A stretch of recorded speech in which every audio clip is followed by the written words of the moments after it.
ಅಖಿಲಾಂಡ ಕೋಟಿ ಬ್ರಹ್ಮಾಂಡ ನಾಯಕ ರಾಜಾಧಿರಾಜ ಯೋಗಿರಾಜ ಪರಬ್ರಹ್ಮ ಶ್ರೀ ಸಚ್ಚಿದಾನಂದ ಸದ್ಗುರು ಸಾಯಿನಾಥ್ ಮಹಾರಾಜ್ ಕಿ ಜೈ.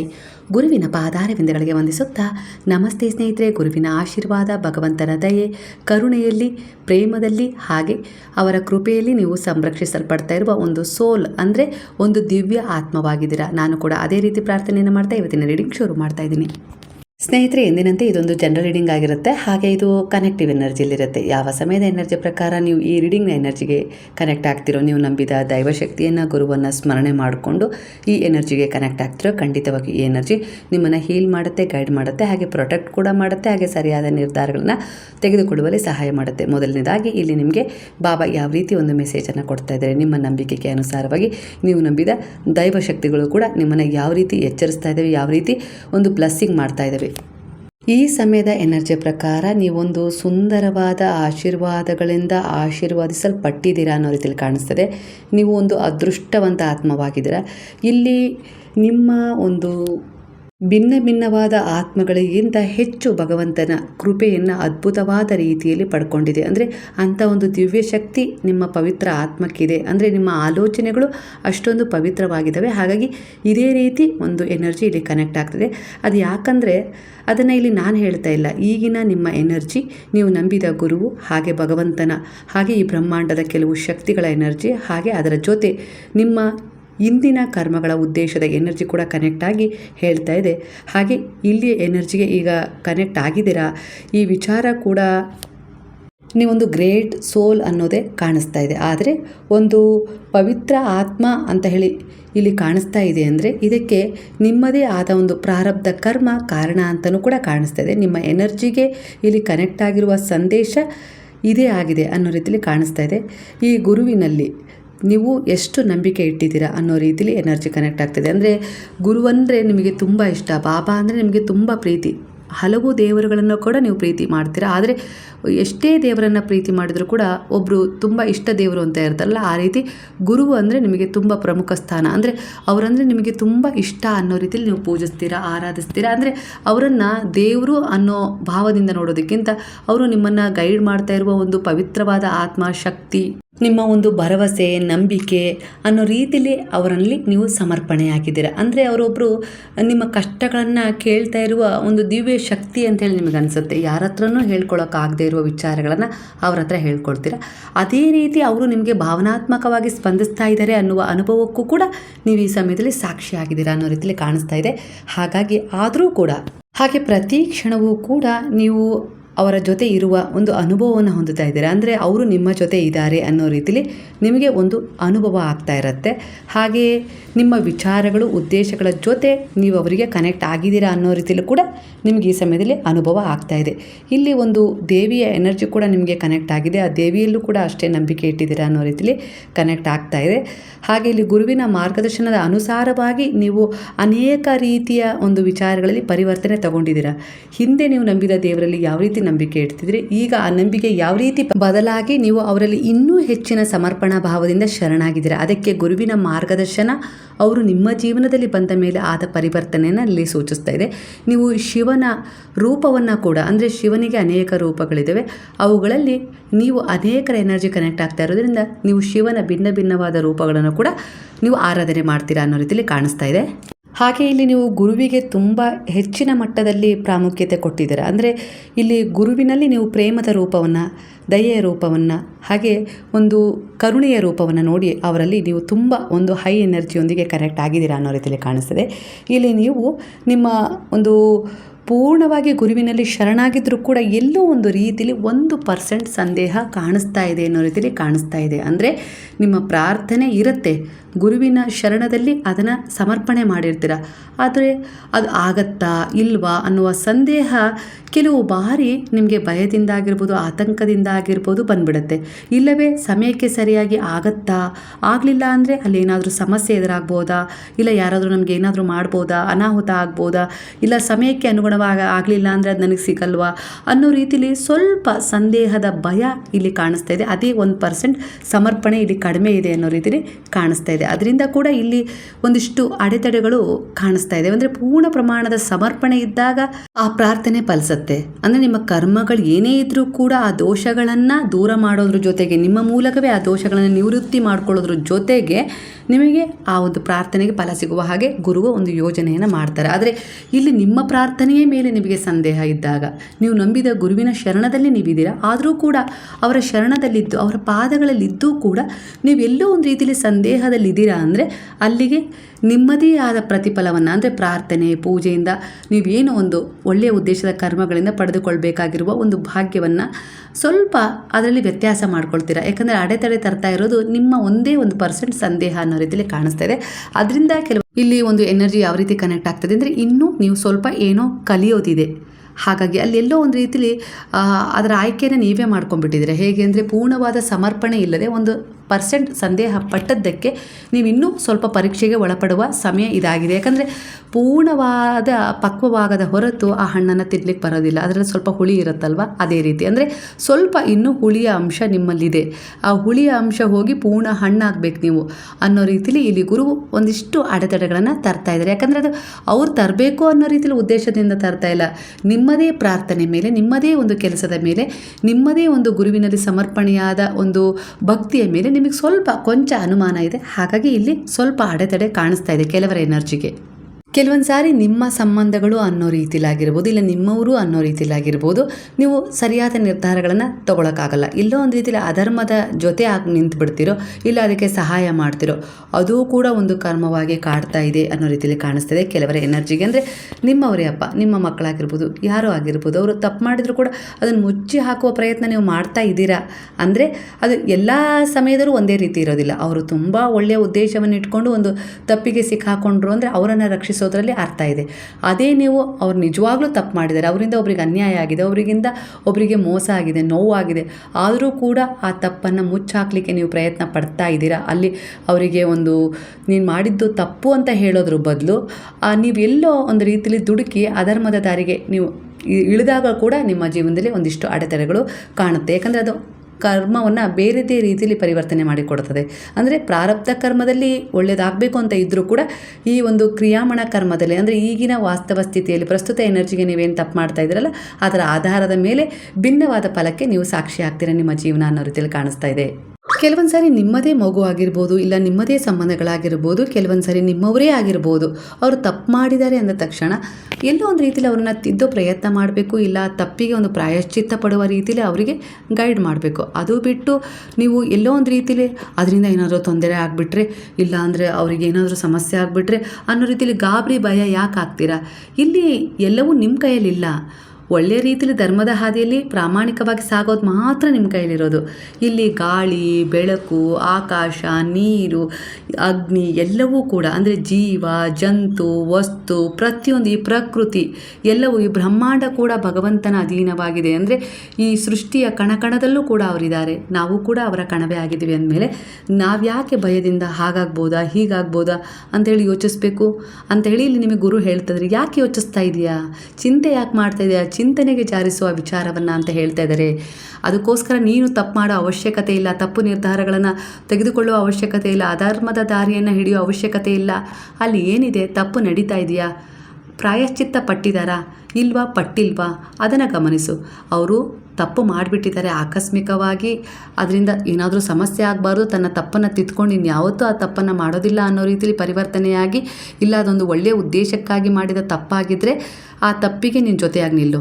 ಅದೇ ಅವರು ಅಧರ್ಮದ ದಾರಿಯಲ್ಲಿ ಸಾಗಿ ಒಂದು ತಪ್ಪನ್ನು ಮಾಡಿದ್ದಾರೆ ಅಂದರೆ ಅದಕ್ಕೆ ನೀನು ಜೊತೆಯಾಗಿ ನಿಂತಾಗ ನಿನ್ನ ಕರ್ಮ ಅಂದರೆ ನಿನ್ನ ಒಂದು ಪ್ರಾರಬ್ಧ ಕರ್ಮದಲ್ಲಿ ಏನು ಪುಣ್ಯ ಇತ್ತಲ್ಲ ಅದನ್ನು ಕೂಡ ನೀನು ಕಳ್ಕೊಳ್ಬೇಕಾಗಿರುತ್ತೆ. ಅಂದರೆ ಆ ಒಂದು ಕರ್ಮಕ್ಕೆ ನೀನು ಸಾಥ್ ಕೊಟ್ಟಿದ್ದೀಯ ಅಂದರೆ ಅದರ ಫಲವನ್ನು ಕೂಡ ನೀನು ಮುಂದಿನ ಭವಿಷ್ಯತ್ ಕಾಲದಲ್ಲಿ ಭೋಗಿಸ್ಬೇಕಾಗತ್ತೆ ಅನ್ನೋ ರೀತಿಯಲ್ಲಿ ಒಂದು ಎಚ್ಚರಿಕೆ. ಇದು ಭಯ ಅಂತ ಅಲ್ಲ, ನಿಮ್ಮದೇ ಆದ ಒಂದು ಕರ್ಮವನ್ನು ಇಲ್ಲಿ ಗುರು ವಿವರಿಸ್ತಾ ಇದ್ದಾರೆ ಅಷ್ಟೇ. ಹೀಗಿರುತ್ತೆ, ನೀನು ಯಾವ ರೀತಿ ತೀರ್ಮಾನ ತಗೊಳ್ತೀಯ ಇನ್ನು ಮುಂದೆ ಅದು ನಿನ್ನ ಮೇಲೆ ನಿರ್ಧಾರಿತವಾಗಿರುತ್ತೆ. ನೀನು ಈ ರೀತಿ ಕೂಡ ತೀರ್ಮಾನ ತಗೊಳ್ಬೋದು ಅನ್ನೋ ರೀತಿಯಲ್ಲಿ ಗುರು ಗೈಡೆನ್ಸ್ ಕೊಡ್ತಾರೆ.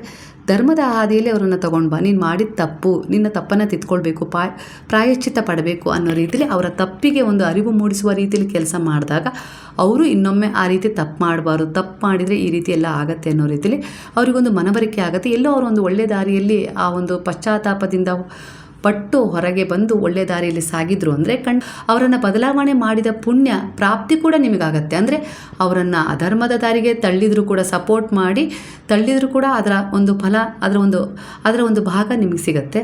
ಅವರನ್ನು ಒಳ್ಳೆಯ ದಾರಿಯಲ್ಲಿ ತಿದ್ದಿ ನೀವು ತಳ್ಳಿದರೂ ಕೂಡ ಅವರದ್ದೊಂದು ಭಾಗ ನಿಮಗೆ ಸಿಗುತ್ತೆ, ಕರ್ಮದ ಭಾಗ ಅನ್ನೋ ರೀತಿಯಲ್ಲಿ ಕಾಣಿಸ್ತದೆ. ಹಾಗಾಗಿ ಯಾವುದು ಬೇಕು ಅಂತೇಳಿ ನೀವೇ ಆಯ್ಕೆ ಮಾಡಿ ಅನ್ನೋ ರೀತಿಯಲ್ಲಿ ಇಲ್ಲಿ ಗುರು ಹೇಳ್ತಾ ಇದ್ದಾರೆ. ಎಲ್ಲವೂ ಇಲ್ಲಿ ನಾನೇ ಆಗಿದ್ದೀನಿ ಅಂದರೆ ಈ ಸೃಷ್ಟಿಯೇ ನಾನಾಗಿದ್ದೀನಿ ಅಂದಮೇಲೆ ನೀನು ಯಾವುದಕ್ಕೋಸ್ಕರ ಯಾಕೆ ಹೆದರ್ತಾ ಇದೆಯಾ? ಅವ್ರು ಹೀಗಾಗ್ಬೋದಾ, ಹಾಗಾಗ್ಬೋದಾ, ಏನಾದರೂ ಆಗ್ಬೋದಾ ಅನ್ನೋ ರೀತಿಯಲ್ಲಿ ಯಾಕೆ ಯೋಚಿಸ್ತಾ ಇದೆಯಾ? ಇಲ್ಲಿ ಎಲ್ಲವೂ ನಾನೇ, ಎಲ್ಲವೂ ನನ್ನ ಕೈಯಲ್ಲೇ ಇದೆ. ನಾನು ಯಾವಾಗ ಯಾವ ಕ್ಷಣದಲ್ಲಿ ಆದರೂ ನಿನ್ನ ಒಂದು ಕರ್ಮದ ಉದ್ದೇಶದ ಆಧಾರದ ಮೇಲೆ ಅದನ್ನು ನಾನು ಬದಲಾಯಿಸ್ಬೋದು, ಆ ಶಕ್ತಿ ನನಗಿದೆ.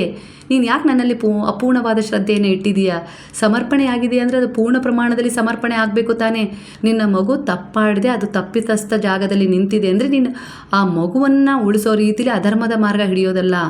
ನನ್ನನ್ನು ನಂಬಿದೀಯಾ ಅಂದರೆ ನನ್ನಲ್ಲಿ ಶರಣಾಗು, ಪೂರ್ಣವಾಗಿ ಶರಣಾಗಿದ್ದೀಯಾ ಅಂದರೆ ಆ ಒಂದು ಚಿಂತೆಯನ್ನು ಕೂಡ ನನ್ನ ಪಾದಗಳಲ್ಲಿಟ್ಟು ಶರಣಾಗು. ಅದನ್ನು ಯಾವ ರೀತಿ ಪರಿವರ್ತನೆಗೊಳಿಸ್ಕೊಡ್ಬೇಕು ಅನ್ನೋದನ್ನು ನಾನು ನಿರ್ಧಾರ ಮಾಡ್ತೀನಿ. ಆ ನಂಬಿಕೆ ನಿನಗಿದೆಯಾ?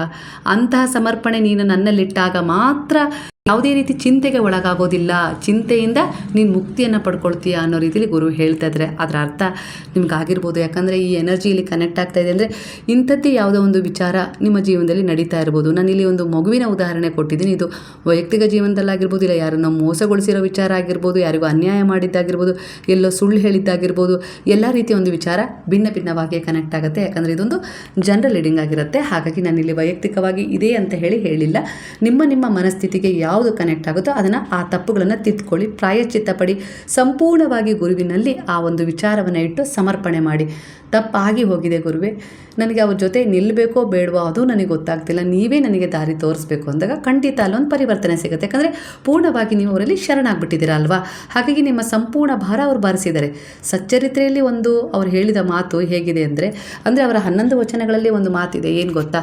ನೀನು ಎಂಥದ್ದೇ ಪಾಪ ಮಾಡಿರು, ಒಮ್ಮೆ ತಪ್ಪಾಯಿತು ಅಂತೇಳಿ ನನ್ನನ್ನು ಕ್ಷಮಿಸು, ನಾನು ನಿನ್ನ ಶರಣದಲ್ಲಿದ್ದೀನಿ, ಇನ್ಯಾವತ್ತೂ ಆ ತಪ್ಪು ಮಾಡಲ್ಲ ಅಂದರೆ ಆ ತಪ್ಪಿನ ಭಾರವನ್ನು ನಾನು ಭರಿಸ್ತೀನಿ ಅನ್ನೋ ರೀತಿಯಲ್ಲಿ ಗುರು ಹೇಳಿದ್ದಾರೆ. ಅಂದರೆ ಆ ಮಾತಿನ ಮೇಲೆ ಅವರು ಇನ್ನೂ ನಿಂತಿದ್ದಾರೆ. ಅದಕ್ಕೋಸ್ಕರನೇ ಶಿರಡಿ ಇವತ್ತು ತೀರ್ಥಕ್ಷೇತ್ರವಾಗಿ ಹೊರಹೊಮ್ಮಿದೆ. ಅಲ್ಲಿ ಜಾತಿ, ಮತ, ರಾಜ, ಭಿಕ್ಷುಕ ಅನ್ನೋ ಭೇದ ಇಲ್ಲದೆ ಜನ ಅಲ್ಲಿ ಹೋಗಿ ಭಗವಂತನ ಅಂದರೆ ಆ ಗುರುವಿನ ಆಶೀರ್ವಾದವನ್ನು ಪಡ್ಕೊಳ್ತಾ ಇದ್ದಾರೆ. ಭಗವತ್ ಪ್ರಾಪ್ತಿಗೆ ಗುರುವು ಸಹಾಯ ಮಾಡ್ತಾ ಇದ್ದಾರೆ ಜನರಿಗೆ, ಅರ್ಥ ಮಾಡ್ಕೊಳ್ಳಿ ಅನ್ನೋ ರೀತಿಯಲ್ಲಿ ಬರ್ತಾ ಇದೆ. ಇದು ನಿಮ್ಮ ಮನಸ್ಸಿನ ಒಂದು ಭ್ರಮೆಯನ್ನು ನಿವಾರಣೆ ಮಾಡುವ ಒಂದು ಎನರ್ಜಿ ಕನೆಕ್ಟ್ ಆಗಿದೆ ಅನ್ನೋ ರೀತಿಯಲ್ಲಿ ಕಾಣಿಸ್ತಾ ಇದೆ. ಈ ಸೃಷ್ಟಿಯೇ ನಾನಾಗಿದ್ದೀನಿ ಅಂದಮೇಲೆ ಇಲ್ಲಿ ನಾನೇ ಸಾವು, ನಾನೇ ಹುಟ್ಟು, ನಾನೇ ನೋವು, ನಾನೇ ಕರ್ಮ, ನಾನೇ ಬ್ರಹ್ಮಾಂಡದ ಗ್ರಹ, ಗತಿ, ನಕ್ಷತ್ರ ಎಲ್ಲವೂ ನಾನೇ ಆಗಿದ್ದೀನಿ ಅನ್ನೋ ರೀತಿಯಲ್ಲಿ ಗುರುವು ಹೇಳ್ತಾ ಇದ್ದಾರೆ. ಅಂದರೆ ಭಗವಂತನ ಒಂದು ಸಾನ್ನಿಧ್ಯ ಇದೇ ರೀತಿ ಇರುತ್ತೆ. ನೀನು ಕೇವಲ ನಿಮಿತ್ತ ಮಾತ್ರವಾಗಿರುವೆ, ಎಲ್ಲವನ್ನ ನಾನೇ ನೋಡ್ತಾ ಇದ್ದೀನಿ, ಮಾಡ್ತಾ ಇದ್ದೀನಿ, ನೀನು ನಿಮಿತ್ತ ಮಾತ್ರವಾಗಿರುವೆ ಅನ್ನೋ ರೀತಿಯಲ್ಲಿ. ಹಾಗಾಗಿ ನಿನ್ನ ಕರ್ಮದ ಆಯ್ಕೆ ಹೇಗಿರಬೇಕು ಅದರ ಕಡೆ ಗಮನ ಕೊಡು. ಪ್ರಾಮಾಣಿಕವಾದ ಒಂದು ಒಳ್ಳೆಯ ಉದ್ದೇಶದೊಂದಿಗೆ ಜೊತೆಯಾಗಿ ಮುಂದೆ ಸಾಗು. ಖಂಡಿತ ನಿನ್ನ ಜೊತೆ ನಾನು ಸಾಕ್ತೀನಿ ಅನ್ನೋ ರೀತಿಯಲ್ಲಿ ಗುರುವು ಹೇಳ್ತಿದ್ದಾರೆ. ಅಂದರೆ ಅಧರ್ಮದ ಜೊತೆ ನೀನು ಸಾಕಬೇಕಾದ್ರೆ ನಾನು ದೂರ ನಿಂತು ನೋಡ್ತಾ ಇರ್ತೀನಿ. ಯಾಕಂದರೆ ನಿನ್ನ ಸುತ್ತ ಅಧರ್ಮದ ಒಂದು ಬ್ಲಾಕೇಜ್ ಎನರ್ಜಿ ಇರುತ್ತೆ, ಅಂದರೆ ನಕಾರಾತ್ಮಕ ಎನರ್ಜಿ ಇರುತ್ತೆ. ಅದನ್ನು ದಾಟಿ ಬರುವ ಶಕ್ತಿ ನನಗಿಲ್ಲ ಅಂತ ಅಲ್ಲ, ಆದರೆ ಅದರಿಂದ ಹೊರಬರುವ ವಿವೇಕ ಜ್ಞಾನ ನಿನಗಿರೋದಿಲ್ಲ. ಯಾಕಂದರೆ ಒಂದು ಮೋಹದಲ್ಲಿ ನೀನು ಬಂಧಿತನಾಗಿರ್ತೀಯ. ಹಾಗಾಗಿ ಆ ಮೋಹ ಕಳೆಯೋವರೆಗೂ ನಾನು ಕಾಯ್ತೀನಿ. ಖಂಡಿತ ನಾನು ನಿನ್ನನ್ನು ಉದ್ಧರಿಸಬೇಕು ಅನ್ನೋ ಉದ್ದೇಶದಿಂದಲೇ ನಿನ್ನ ಸುತ್ತ ನಾನು ಯಾವಾಗಲೂ ಕಾಯ್ತಾ ಇರ್ತೀನಿ. ಅಂದರೆ ಒಳ್ಳೆಯವರೇ ಆಗಲಿ ಕೆಟ್ಟವರೇ ಆಗಲಿ ಎಲ್ಲರೂ ನನ್ನ ಮಕ್ಕಳೇ, ಎಲ್ಲರನ್ನೂ ಸರಿದಾರಿಗೆ ತರಬೇಕು ಅನ್ನೋದು ನನ್ನ ಇಚ್ಛೆ ಆಗಿರುತ್ತೆ, ಆಸೆ ಕೂಡ ಅದೇ ಆಗಿರುತ್ತೆ. ನಾನು ಪ್ರತಿ ಸಾರಿನೂ ಅದೇ ಒಂದು ಪ್ರಯತ್ನದಲ್ಲಿ ಇರ್ತೀನಿ ಯಾವಾಗಲೂ. ಆದರೆ ನನ್ನ ಕಡೆ ಯಾರು ನೋಡಿ ಆಕಸ್ಮಿಕವಾಗಿ ಆಗಲಿ ಉದ್ದೇಶಪೂರ್ವಕವಾಗಿ ಆಗಲಿ ಯಾರಾದರೂ ನಿಮ್ಮನ್ನು ನನ್ನ ಹತ್ರ ಕರ್ಕೊಂಡು ಬಂದಾಗಲೇ ಆಗಲಿ ನೀವು ಒಂದು ಶರಣಾಗತಿಯ ಭಾವದಿಂದ ನನ್ನಲ್ಲಿ ಶರಣಾದರೆ ಖಂಡಿತ ಆಗ ನೀನು ಎಂಥದ್ದೇ ಒಂದು ನಕಾರಾತ್ಮಕ ಸುಳಿಯಲ್ಲಿ, ಎಂಥದ್ದೇ ಒಂದು ಕೆಟ್ಟ ಜನರ ಸುಳಿಯಲ್ಲಿ ಸಿಕ್ಕಾಕೊಂಡ್ರೂ ಕೂಡ ಅಲ್ಲಿ ನಾನು ಪ್ರವೇಶ ಮಾಡಿ ನಿನ್ನನ್ನು ಹೊರಗೆ ತರ್ತೀನಿ. ಆಗ ನನಗೆ ಆ ಸ್ವತಂತ್ರ ಸಿಗತ್ತೆ. ನೀನೇ ನನ್ನ ಕಡೆ ನೋಡದೇ ಇದ್ದರೆ, ನೀನೇ ನನ್ನ ಶರಣದಲ್ಲಿ ಬರದೆ ಹೋದರೆ ನಾನು ಹೇಗೆ ಸಹಾಯ ಮಾಡಲಿಕ್ಕೆ ಸಾಧ್ಯ ಅನ್ನೋ ರೀತಿಲಿ ನಾನು ಈ ಜಗತ್ತನ್ನೇ ಆವರಿಸಿದ್ದೀನಿ, ಎಲ್ಲ ಕಡೆ ಇದ್ದೀನಿ ನಾನು.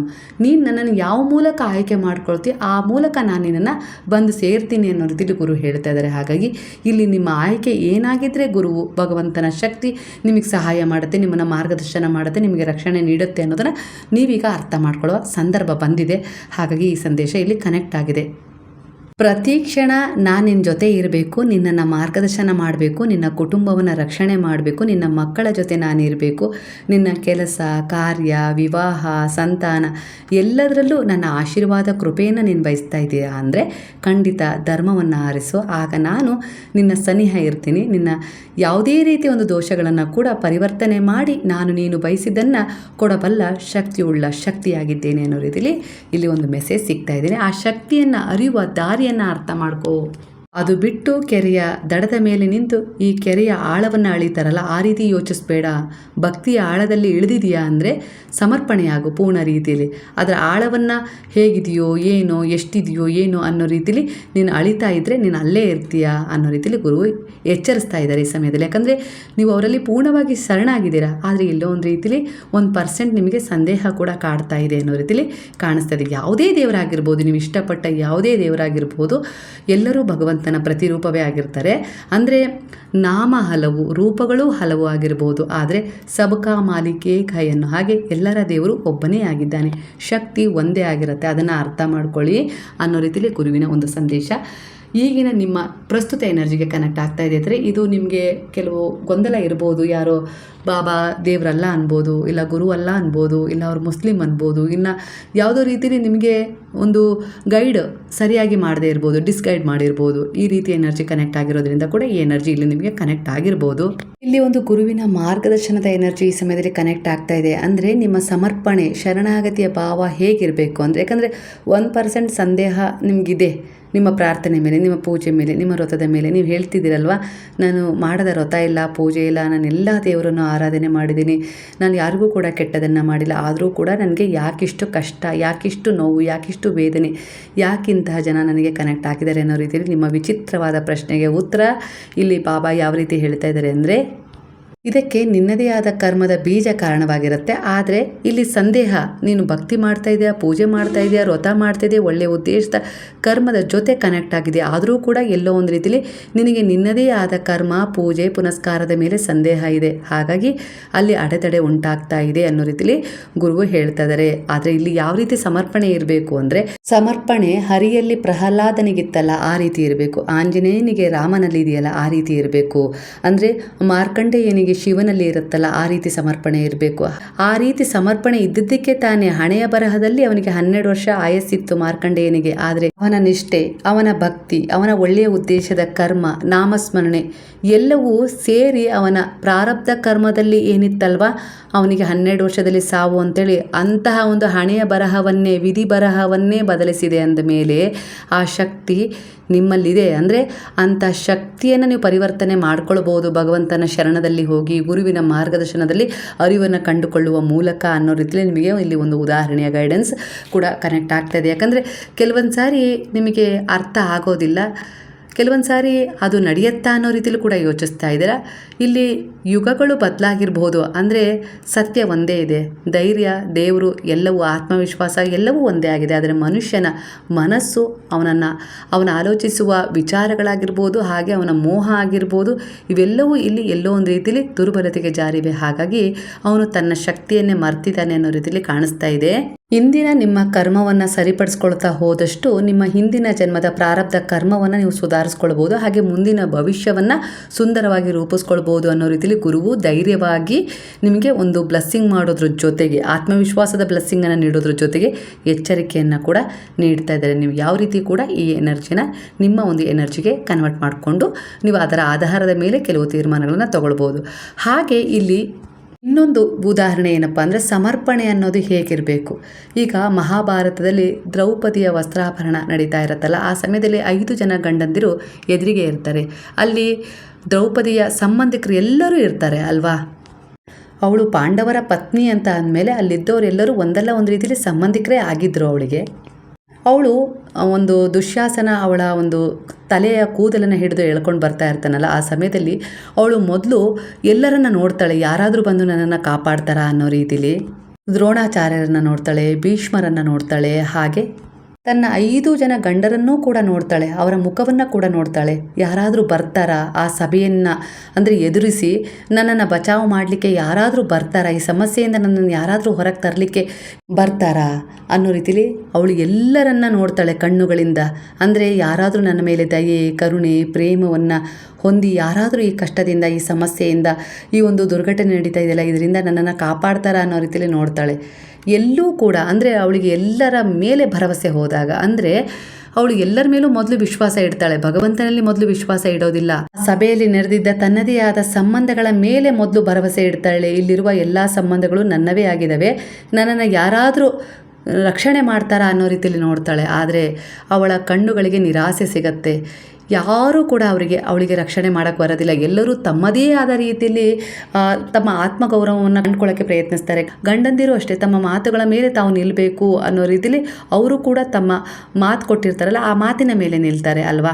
ಎಲ್ಲರೂ ಅವರದ್ದೇ ಆದ ಒಂದು ಸ್ವಾಭಿಮಾನ, ಆತ್ಮವಿಶ್ವಾಸ, ಇಲ್ಲವೇ ಅವರದ್ದೇ ಆದ ಒಂದು ಸತ್ಯ ಮಿಥ್ಯ ಏನಿರುತ್ತೋ ಅದರ ಆಧಾರದ ಮೇಲೆಯೇ ಅಲ್ಲಿ ಒಂದು ವಿಚಾರವನ್ನು ಮಾಡಿ ಯಾರೂ ಕೂಡ ಅವಳ ರಕ್ಷಣೆಗೆ ಹೋಗೋದಿಲ್ಲ. ಅಂದರೆ ಅಲ್ಲಿ ನಡೀತಾ ಇರೋದೇ ಸರಿ ಅಂತ ಹೇಳಿ ಅನಿಸುತ್ತೆ. ಮಾತು ಕೊಟ್ಟಿದ್ದಾರೆ, ಹೆಂಡತಿಯನ್ನು ಅಡ ಇಟ್ಟು ಆಟ ಆಡಿದ್ದಾರೆ ಅಂದರೆ ಹೆಂಡತಿ ಅವರಿಗೆ ದಕ್ಕಲೇಬೇಕು ಅನ್ನೋ ರೀತಿಯಲ್ಲಿ ಎಲ್ಲರೂ ಅದನ್ನು ಒಪ್ಕೊಳ್ತಾರೆ. ಒಟ್ಟಾರೆಯಾಗಿ ಹೇಳಬೇಕು ಅಂದರೆ ಅಲ್ಲೂ ಕೂಡ ಒಂದು ಕರ್ಮವನ್ನು ಎಲ್ಲರೂ ಕೂಡ ಸೃಷ್ಟಿ ಮಾಡ್ಕೊಳ್ತಾರೆ. ಹಾಗಾಗಿ ಅಲ್ಲಿರೋ ಎಲ್ಲರೂ ಕೂಡ ಮಹಾಭಾರತದ ಯುದ್ಧದಲ್ಲಿ ಪಾಲ್ಗೊಳ್ಬೇಕಾಗತ್ತೆ. ಅಂದರೆ ಒಂದಲ್ಲ ಒಂದು ರೀತಿಲಿ ಆ ನೋವನ್ನು, ಆ ವೇದನೆಯನ್ನು ಅವರು ಅನುಭವಿಸ್ಬೇಕಾಗತ್ತೆ. ಅಂದರೆ ಒಂದು ಹೆಣ್ಣಿಗೆ ಅಲ್ಲಿ ಅವಮಾನ ಆಗ್ತಾ ಇದೆ ಅಂತೇಳಿ ತಿಳಿದಿದ್ರೂ ಕೂಡ ಎಲ್ಲರೂ ನಮಗದಕ್ಕೂ ಸಂಬಂಧ ಇಲ್ಲ ಅನ್ನೋ ರೀತಿಲಿ ವರ್ತನೆ ಮಾಡ್ತಾರಲ್ಲ, ಅದಕ್ಕೋಸ್ಕರನೇ ಅಲ್ಲಿ ಮಹಾಭಾರತದ ಯುದ್ಧದಲ್ಲೂ ಕೂಡ ಅವರು ತಮ್ಮವರನ್ನು ಕಳ್ಕೊಂಡು ಅಳುವಂಥ ಸ್ಥಿತಿ ಅಲ್ಲಿ ಬರುತ್ತೆ. ಒಟ್ಟಾರೆಯಾಗಿ ಭಗವಂತನ ಸೃಷ್ಟಿ ಹೇಗಿದೆ ಅಂದರೆ ನೀನೇನು ಕೊಡ್ತೀಯೋ ಅದೇ ನಿನಗೆ ಮರಳಿ ಸಿಗತ್ತೆ. ಅವಳೊಬ್ಳು ಸ್ತ್ರೀಯಲ್ಲಿ ದುಃಖ ಪಡ್ತಾ ಇರೋದನ್ನು ನೀನು ನೋಡ್ತಾ ಇದ್ದೆ, ಅಲ್ಲಿ ಎದುರಿಸ್ಬೋದಿತ್ತು. ನನಗ್ಯಾಕೆ ಆ ವಿಚಾರ ಅನ್ನೋ ರೀತಿಲಿ ನೀವು ನಿಮ್ಮದೇ ಆದ ಒಂದು ಧರ್ಮವನ್ನು ಕಾಪಾಡಿಕೊಂಡ್ರಿ ಅಲ್ವಾ. ಅದೇ ರೀತಿ ಅದಕ್ಕೆ ಒಂದು ಮಹಾಭಾರತದ ಯುದ್ಧದಲ್ಲಿ ಅವರೆಲ್ಲರೂ ಕೂಡ ಭಾಗಿಯಾಗಿ ತಮ್ಮ ಒಂದು ಈ ಕರ್ಮಕ್ಕೆ ಫಲವನ್ನು ಪಡ್ಕೊಂಡ್ರು. ಅದೇ ರೀತಿ ಇಲ್ಲಿ ದ್ರೌಪದಿ ಕೂಡ, ಅಂದರೆ ಎಲ್ಲರೂ ಕೂಡ ನನಗೆ ಕೈ ಬಿಟ್ಟರು, ಇನ್ಯಾರೂ ನನಗೆ ಗತಿ ಇಲ್ಲ. ಅಂದರೆ ನಾನು ನನ್ನ ಸಂಬಂಧಿಕರು, ನನ್ನ ಗಂಡ, ನನ್ನ ಅಣ್ಣ, ನನ್ನ ತಮ್ಮ ಅಂಥೇಳಿ ಯಾರನ್ನೆಲ್ಲ ನಂಬಿದ್ನಲ್ಲ, ಚಿಕ್ಕಪ್ಪ, ದೊಡ್ಡಪ್ಪ, ಅಕ್ಕ ಅಂದರೆ ಗಾಂಧಾರಿ, ಇವರೆಲ್ಲರೂ ಕೂಡ ಅಲ್ಲಿದ್ದರೂ ಕೂಡ ಯಾರೂ ಸಹಾಯಕ್ಕೆ ಬರಲಿಲ್ಲ ಅಲ್ವಾ. ಅವಳಿಗೆ ಆಗ ಅರ್ಥ ಆಯಿತು, ಇಲ್ಲಿ ಎಲ್ಲರೂ ಕೂಡ ಅವರದ್ದೇ ಆದ ಒಂದು ಸತ್ಯದ ಮೇಲೆ, ಅಂದರೆ ನಾನು ಯಾಕೆ ಮಾತು ತಪ್ಪಬೇಕು ಅನ್ನೋ ರೀತಿಯಲ್ಲಿ ನಿಂತಿದ್ದಾರೆ ಹೊರತು ನನ್ನ ರಕ್ಷಣೆಗೆ ಯಾರೂ ಬರ್ತಾ ಇಲ್ಲ. ನನಗೀಗ ಯಾರೂ ಇಲ್ಲ, ಯಾವ ಸಂಬಂಧದ ಮೇಲೂ ಕೂಡ ನನಗೀಗ ನಂಬಿಕೆ ಉಳಿದಿಲ್ಲ. ನನ್ನನ್ನು ರಕ್ಷಿಸೋದು ಭಗವಂತ ಮಾತ್ರ ಅಂತೇಳಿ ಅವಳಿಗೆ ಯಾವಾಗ ಅರಿವಾಗುತ್ತೋ ಆ ಅರಿವಿನೊಂದಿಗೆ ಅವಳು ಕೃಷ್ಣನಲ್ಲಿ ಸಮರ್ಪಣೆ ಆಗ್ತಾಳೆ ಪೂರ್ಣವಾಗಿ. ಆಗಲೇ ಅವಳು ಪೂರ್ಣವಾದ ವಿಶ್ವಾಸವಿಟ್ಟು ಕೃಷ್ಣ ಕೃಷ್ಣ ಅಂತೇಳಿ ಕೂಗೋದು. ಆದರೆ ಮುಂದಿನ ಯೋಜನೆಯನ್ನು, ಅಂದರೆ ಹೀಗೆ ಆಗತ್ತೆ ಅಂತೇಳಿ ಮೊದಲೇ ಕೃಷ್ಣನಿಗೆ ತಿಳಿದಿರುತ್ತೆ. ಹಾಗಾಗಿ ಅವನ ಕೈಗೆ ಒಂದು ಚಿಕ್ಕ ಪೆಟ್ಟಾದಾಗ ದ್ರೌಪದಿ ತನ್ನ ಸೀರೆಯನ್ನು ಹರಿದು ಕೃಷ್ಣನ ಕೈಗೆ ಒಂದು ಬಟ್ಟೆಯನ್ನು ಕಟ್ಟಿರ್ತಾಳೆ. ಖಂಡಿತ ಇದಕ್ಕೆ ಒಂದು ಋಣ ತೀರಿಸ್ಕೊಳ್ಬೇಕು ಅಂತೇಳಿ ಕೃಷ್ಣ ಕೂಡ ಕಾಯ್ತಾ ಇರ್ತಾನೆ. ಆ ಋಣದ ಪ್ರಶ್ನೆ ಕೂಡ ಇಲ್ಲಿ ಬರುತ್ತೆ. ಅಂದರೆ ನೀನೇನು ಕೊಡ್ತೀಯೋ ಅದನ್ನು ನಾನು ನಿನಗೆ ಮರಳಿ ಕೊಡ್ತೀನಿ ಅನ್ನೋದು ಕೂಡ ಇಲ್ಲಿ ಸಿಗತ್ತೆ. ಆದರೆ ಇಲ್ಲಿ ಅವಳು ಎಲ್ಲ ಭರವಸೆ ಕಳ್ಕೊಂಡ ನಂತರ ಪರಿಪೂರ್ಣವಾಗಿ ಕೃಷ್ಣನಲ್ಲಿ ನೀನೇ ನನಗೆ ಕಾಪಾಡೋದು, ಇನ್ನು ನೀನು ಬಿಟ್ಟರೆ ನನಗೆ ಯಾರೂ ಇಲ್ಲ ಅನ್ನೋ ರೀತಿಯಲ್ಲಿ ಶರಣ ಆದಾಗ ಖಂಡಿತ ಆಗ ಕೃಷ್ಣ ಕಾಪಾಡ್ತಾನೆ ಅಲ್ವಾ. ಇದು ನಿಮಗೆ ತಿಳಿದಿರೋ ವಿಚಾರ. ಸಮರ್ಪಣೆ ಅಂದರೆ ಹೇಗಿರಬೇಕು ಅನ್ನೋದಕ್ಕೆ ಉದಾಹರಣೆ ಇವತ್ತು ನಿಮಗೆ ತಿಳಿಬೇಕು ಅಂತ ಅನಿಸುತ್ತೆ. ಹಾಗಾಗಿ ಈ ವಿಡಿಯೋ ಕನೆಕ್ಟ್ ಆಗಿದೆ. ಅಂದರೆ ಯಾವ ರೀತಿ ಅಂದರೆ ಈಗ ಎಲ್ಲೋ ಒಂದು ರೀತಿಯಲ್ಲಿ ದುಃಖ, ಸಮಸ್ಯೆ ಇವೆಲ್ಲದರ ಮಧ್ಯೆನೂ ನೀವು ಹೋರಾಟ ಮಾಡ್ತಾ ಇದ್ದೀರಾ. ಅದ್ರ ಜೊತೆಗೆ ಕೆಲವೊಂದು ಮೋಹಗಳಲ್ಲೂ ಕೂಡ ನೀವು ಇದ್ದೀರಾ. ಅಂದರೆ ಅಲ್ಲಿ ಎಷ್ಟು ದುಃಖ ಆಗ್ತಿದೆ, ಕಷ್ಟ ಆಗ್ತಾಯಿದೆ, ಸಮಸ್ಯೆ ಆಗ್ತಾಯಿದೆ, ಆದರೂ ಕೂಡ ಅವರನ್ನು ಪರಿವರ್ತನೆ ಮಾಡಬೇಕು ಅಂತೇಳಿ ಬಯಸ್ತಾ ಇದ್ದೀರಾ. ಕೆಲವರು ಪರಿವರ್ತನೆ ಆಗಿದ್ದಾರೆ, ಆದರೆ ಕೆಲವರು ಪರಿವರ್ತನೆ ಆಗೋ ಲೆಕ್ಕಾಚಾರದಲ್ಲ ಇಲ್ಲ. ಆದರೂ ಕೂಡ ನಿಮ್ಮ ಆತ್ಮ ಸ್ವಾಭಿಮಾನ, ನಿಮ್ಮ ಮೌಲ್ಯವನ್ನು ಕಳ್ಕೊಂಡು ಅಲ್ಲಿ ನಿಂತಿದ್ದೀರಾ. ಆದರೆ ನಿಮ್ಮ ಮೌಲ್ಯವನ್ನು ಉಳಿಸ್ಕೊಳ್ಳೋದ್ರ ಮೂಲಕ ಅವರನ್ನು ಬದಲಾಯಿಸುವ ಒಂದು ಪ್ರಯತ್ನ ಮಾಡಿ ಅನ್ನೋ ರೀತಿಯಲ್ಲಿ ಇಲ್ಲಿ ನಿಮಗೆ ಗುರು ಹೇಳ್ತಾ ಇದ್ದಾರೆ. ಅದರ ಅರ್ಥ ಕೃಷ್ಣನಿಗೆ ಹೇಗೆ ದ್ರೌಪದಿ ಶರಣಾಗಿದ್ಲು ಸಮರ್ಪಣಾಪೂರ್ವಕವಾಗಿ, ಆ ರೀತಿ ಸಮರ್ಪಣೆ ಆಗಬೇಕು ಅನ್ನೋದು ಬರ್ತಾ ಇದೆ. ಅಂದರೆ ಇಲ್ಲಿ ಗುರುವನ್ನು ಆರಾಧನೆ ಮಾಡ್ತಾ ಇದ್ದೀನಿ, ಭಗವಂತನನ್ನು ಪೂಜೆ ಮಾಡ್ತಾ ಇದ್ದೀನಿ, ನಾನು ಮಾಡದೇ ಇರೋ ವ್ರತ ಇಲ್ಲ, ಪೂಜೆ ಇಲ್ಲ, ಕೆಟ್ಟವರಿಗೆ ಒಳ್ಳೆಯದಾಗತ್ತೆ, ನಮ್ಮಂಥ ಒಳ್ಳೆಯವರಿಗೆ ಒಳ್ಳೆಯದಾಗೋದಿಲ್ಲ, ನಾನು ಯಾರಿಗೂ ಕೂಡ ಕೆಟ್ಟದನ್ನು ಬಯಸಿಲ್ಲ ಅನ್ನೋ ರೀತಿಯಲ್ಲಿ ನೀವು ಹೇಳ್ತೀರಲ್ಲ, ಅದಕ್ಕೆ ಉತ್ತರ ಇವತ್ತು ಈ ಎನರ್ಜಿ ಮೂಲಕ ನಿಮಗೆ ಕನೆಕ್ಟ್ ಆಗಿ ನಿಮ್ಮ ಮನಸ್ಸಿನ ಸಂದೇಹವನ್ನು, ಗೊಂದಲವನ್ನು ದೂರ ಮಾಡಿದೆ. ಸಂದೇಹ ರಹಿತ ಭಕ್ತಿಯ ಶರಣಾಗತಿಯ ಭಾವದಿಂದ ನೀವು ಗುರುವಿನಲ್ಲಿ ಶರಣಾದಾಗ ಅದರಲ್ಲಿ ಎಂಥದ್ದೇ ಒಂದು ಕರ್ಮ ಅಡ್ಡಿ ಬಂದರೂ ಕೂಡ ಗುರುವು ಅದರ ಮೂಲಕ ಒಂದು ಯೋಜನೆ ಮಾಡಿ ಆ ಕರ್ಮದಿಂದ ಆ ದೋಷದಿಂದ ನಿಮ್ಮನ್ನು ಹೊರಗೆ ತಂದು ನೀವು ಬಯಸಿದ್ದನ್ನು ಕೊಡುವ ಒಂದು ಯೋಜನೆ ಮಾಡ್ತಾರೆ. ನಂಬಿಕೆ ನಿಮ್ಮದಾಗಿರಬೇಕು. ಅದಕ್ಕೆ ಪ್ರತಿಫಲ ಉತ್ತರದ ರೂಪದಲ್ಲಿ, ವಿಶ್ವಾಸದ ರೂಪದಲ್ಲಿ ಗುರುವು ಕೊಡ್ತಾರೆ. ನಂಬಿಕೆ ಮೊದಲು ನೀವು ಯಾವ ರೀತಿ ಇಡ್ತೀರಾ ಅನ್ನೋದು ಅದಕ್ಕೆ ಆಧಾರವಾಗಿರುತ್ತೆ ಅಷ್ಟೇ.